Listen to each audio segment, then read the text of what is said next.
In this Tommy con an Bloc, Thar or Ceann a dhéanamh. Beidir tar is seo I gur páistí atá beagán ní sin so nuair Tommy di tusnig a ríist Tommy di gáin in position raig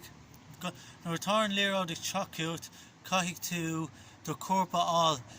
díreach faoi an léród nó díreach taobh hirir an léród so beidh mé in position raig just féidir lom bug an treo seo ná an treo seo.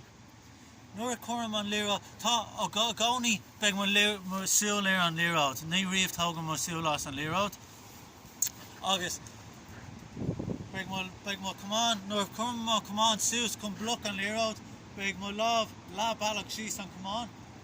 agus tá níl méid ba tá mé just chun Bloc mar seo ónas go titigh an léród os mo cór nó beidir I mo lámh tá spáinnig mé inis. Tá mé sé déanamh seo as ballalum féin ach is féidir le tismothirí caitheann léród suas nó drifórnú drifóric caitheann léród suas.